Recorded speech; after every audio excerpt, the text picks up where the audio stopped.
Bir yosh bola rassomchilikka qiziqar ekan. Rosa ham chiroyli rasmlar chizar ekan. Bir kuni ko'chada bir devorga rasm chizibdi. U chizgan rasmidan shunchalar o'ziga ishonibdiki, bu rasmimdan insonlar hech qanday xato topolmasa kerak. Men shunchalar go'zal bir mukammal rasm chizdim. Hech qaysi bir odam bu rasmni xato topolmaydi deb o'ylabdi. Va rasmni tagiga agar xatosini topsangiz belgi qo'ying o'sha joyiga deb yozib qo'yibdi. Ertasi kuni o'sha o'zini rasmini ko'rgani, tomosha qilgani borsa, u rasmga shunchalar ko'p belgi qo'yilgan ekanki, xatosi bor deb hisoblangan joylar shunchalar ko'p ekanki, u rasmni o'zini ko'rib bo'lmaydigan darajaga kelib qolibdi. Bola kayfiyati juda ham yomon bo'lib uyiga qaytibdi. Bolasini kayfiyatini sezgan onasi bolasidan so'rabdi. Nima bo'ldi debdi. Bolasi bo'lgan voqeani aytib beribdi. Shunda onasi sen xuddi o'sha rasmni boshqatdan chiz bolam debdi. Va tagiga xatosini topsangiz o'sha joyiga belgi qo'ying deb emas, balki xatosini topsangiz to'g'rilab chizing deb yozib qo'y tagiga debdi. Bolasi onasi aytganday qilibdi. Rasm chizibdi, xuddi o'sha rasmni takroran boshqatdan chizibdi va tagiga xatosini topsangiz belgi qo'ying deb emas, balki xatosini topsangiz ana shu joyini boshqatdan chizing deb yozib qo'yibdi. Ertasi kuni borsa, rasmga hech kim qo'lini ham tegizmagan ekan. Biz jamiyatdagi insonlar ana shundaymiz. Birovlarni xatosini topishni payida bo'lamiz. Birovlardan negativ qidiramiz. Birovlardan kamchilik, qusur qidiramiz. Agar topolmaydigan bo'lsak, unda tuhmat, bo'xtonlar bilan ana shu insonni umrini chiritishni payida bo'lamiz. U insonni sindirishni harakatida bo'lamiz. Ba'zi insonlar uchun boshqalarning muvaffaqiyatini qabul qilish nihoyatda qiyin. Lekin aybini topish emas, ana shu ayblarni, ana shu qusurlarni qanday qilib hal qilish mumkinligi, qanday qilib bartaraf qilish mumkinligi, muammoni qanday qilib yechish mumkinligi so'ralsa, tili ojiz, tili lol. Unga yechim bera olmaydi. Jamiyatdagi muammolarni topish emas, balki mana shu muammolarga yechim berish talab qilinadigan bo'lsa, tili lol. Lom-mim deya olmaydi. Siz har qancha mukammal inson bo'lmang, siz hayotda qanchalar muvaffaqiyatga erishgan bo'lmang, baribir sizdan ayb topishadiganlar bo'lishadi. Har qanaqasiga sizdan ayb topiladi va siz har qanday holatda ham kimningdir nishoniga aylanasiz. Nima uchun shunaqa? Nima uchun insonlar boshqa odamlardan, har qanday qahramondan ham negativ topishadi va ularni kamchiliklarini, qusurlarini aytib, ana shundan rohatlanishadi? Chunki insonga hasad tuyg'usi berilgan. Hasad tuyg'usi hammada bor, lekin uni jilovlab turish hammani ham qo'lidan kelavermaydi. Hasadni jilovlab, birovni muvaffaqiyatini qabul qilib yashash hammaga ham emas. Ha, oshi haloli bo'lsin, malades gap bo'lishi mumkin emas. Qoyil lekin unga deyish hammaga ham emas. Uni o'rniga uni kovlanadi.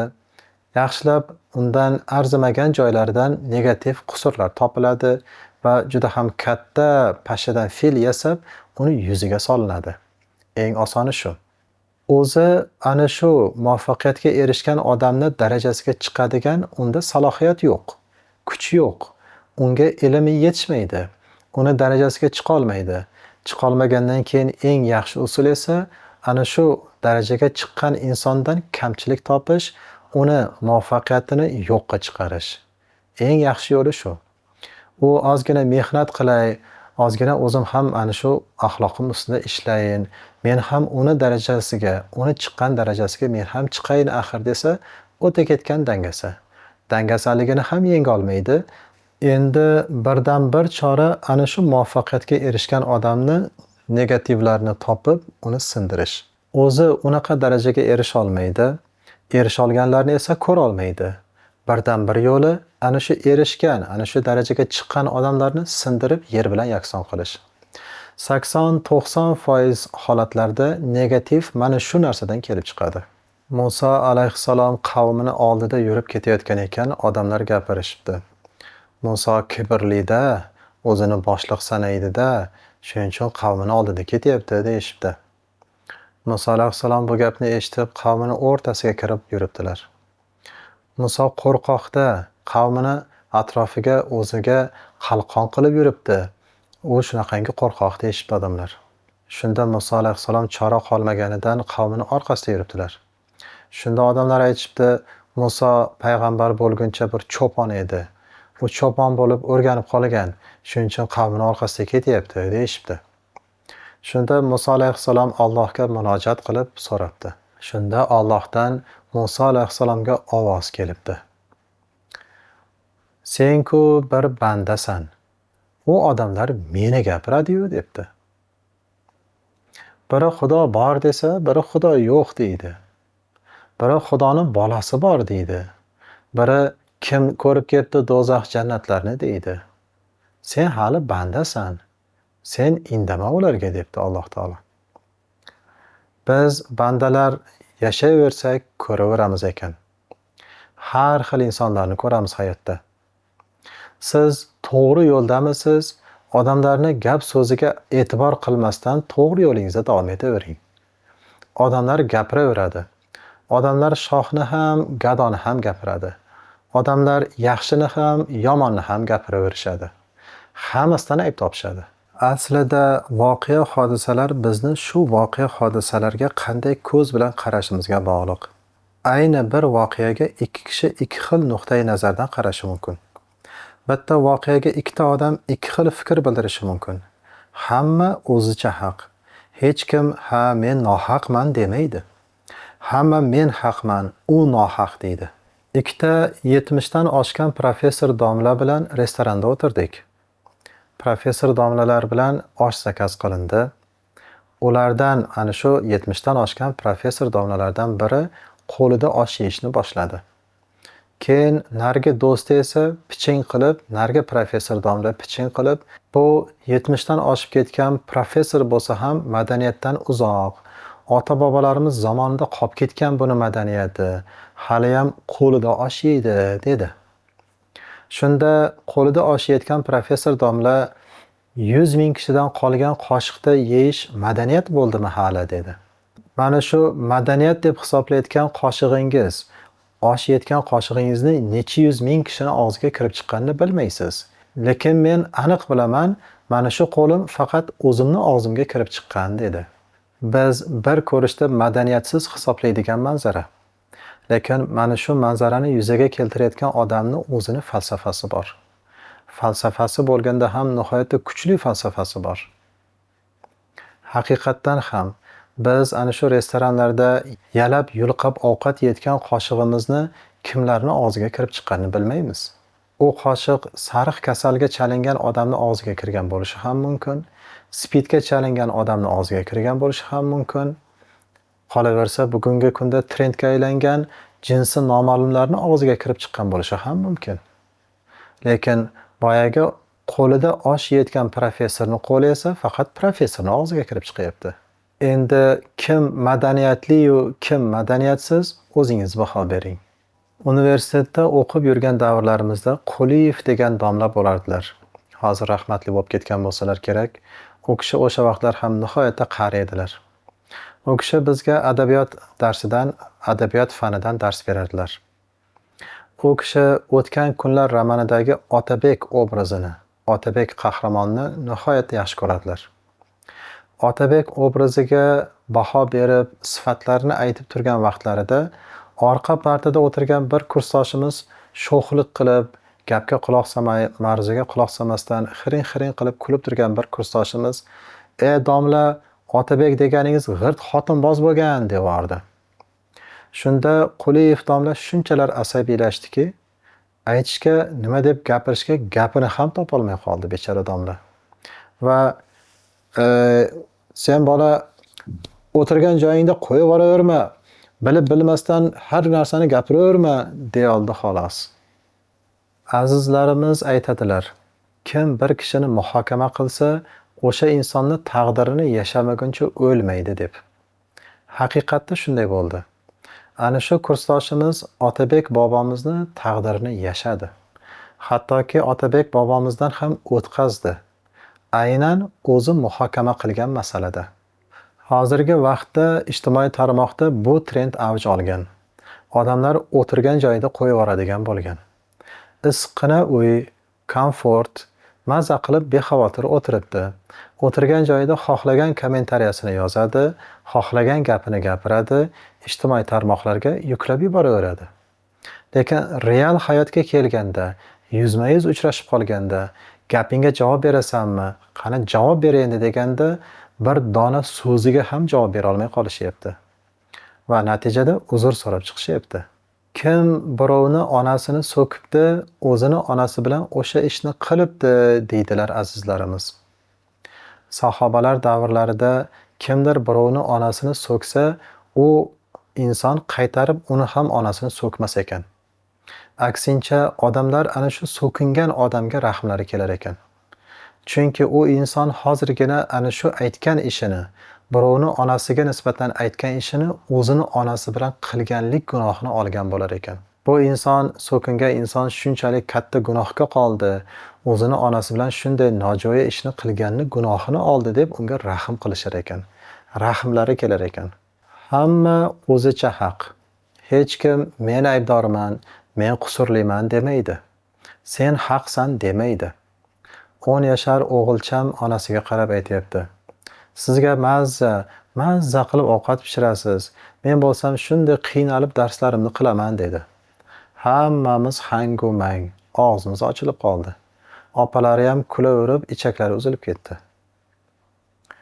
Keyin shunda onasi aytdi, men hali o'lay deb ishga borib kelishim ham mazza bo'lsa kerak desa, albatta mazza qilib ishga borib kelasiz, o'ynab kulib ishga borib kelasiz.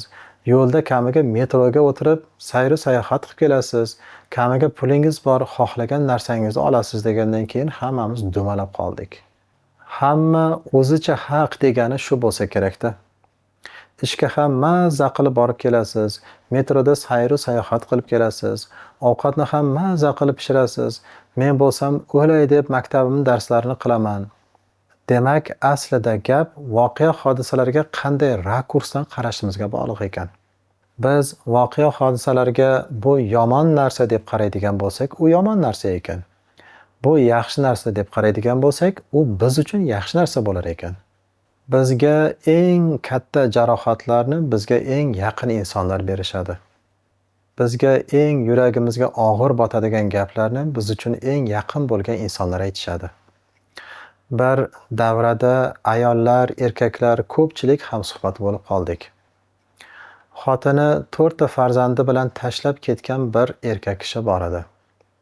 Bu erkak kishi boshqa ayolga, yana bir turmushi o'xshamagan bir ayolga uylangan edi.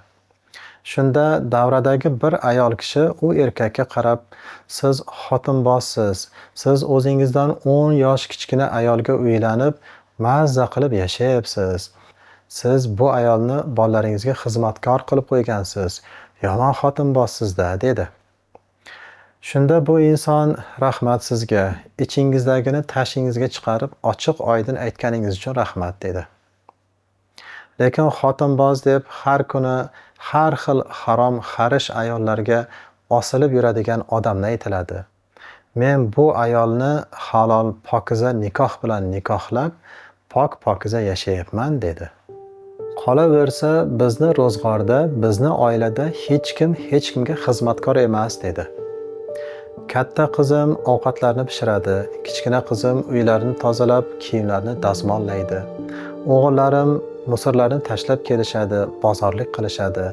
Hammani o'zini vazifasi bor. Bizni uyda hech kimga xizmatkor emas. Agar kimdir xizmatkor bo'lishi kerak bo'lsa, u ham bo'lsa menman dedi. Boshqa odamni hayotini muhokama qilish, uni ustidan hukm chiqarish oson.